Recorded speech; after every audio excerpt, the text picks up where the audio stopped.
2026 மிதுன ராசிக்கு எப்படி இருக்கு? மிகவும் சந்தோஷமான ராசிங்க சார். இவங்க எப்படி இருப்பாங்கன்னு பார்த்தீங்கன்னு வச்சிங்களேன், ஒரு டபுள் மைண்டடாகவே இருப்பாங்க. எதுக்குமே ஆப்ஷன் ஏ ஆப்ஷன் பி அப்படின்னு வைக்கக்கூடியவங்க இவங்க தாங்க சார். இவங்க மற்றவங்களுக்கு சூப்பராக கவுன்சிலிங் கொடுப்பாங்க சார். இவங்களுக்கு அதே பிரச்சனை வந்துச்சுன்னு வச்சிங்களேன், கொஞ்சம் தடுமாறுவாங்க. ஆனால் இப்போ குரு ஜென்ம ராசி அப்படிங்கிற மாதிரி மிதுன ராசிலேயே இப்போ போயிட்டு இருக்காருங்க.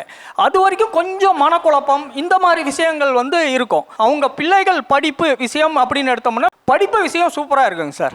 அதே மாதிரி பண விஷயம், பணம் சார்ந்த விஷயம், வாக்கு சார்ந்த விஷயம், இதில் எல்லாமே வெற்றி பெறுவாங்க. இந்த வக்கீலாக இருக்காங்க இல்லையா, அவங்க எல்லாமே சூப்பராக வரக்கூடிய காலகட்டம் இந்த காலகட்டத்தில் அருமையாக வருவாங்க. ஆனால் முயற்சி எடுக்கிறதுல மட்டும் அப்பப்போ ஏதோ ஒரு தடை வரும். நான் ரொம்ப கடினமான முயற்சி தாங்க எடுக்கிறேன், ஆனால் தடை வருதே அப்படிம்பாங்க. கலைத்துறையினை மிதுன ராசியில் இருக்கிறவங்க இந்த வருஷம் அட்டகாசமாக வருவாங்க சார். மிதுன ராசிக்காரர்கள் உங்களுடைய வேலட், ஃபோன், கோல்டு சார்ந்த விஷயங்கள் இதிலெல்லாம் ஜூன் மாதம் வரையிலும் கவனமாக இருக்கணும். தொலைக்கிறதுக்கான வாய்ப்புகள் இருக்குது. நிறைய பேருக்கு பார்த்திங்கன்னா இடமாற்றம் ஏற்படக்கூடிய வாய்ப்புகளும் இருக்குது.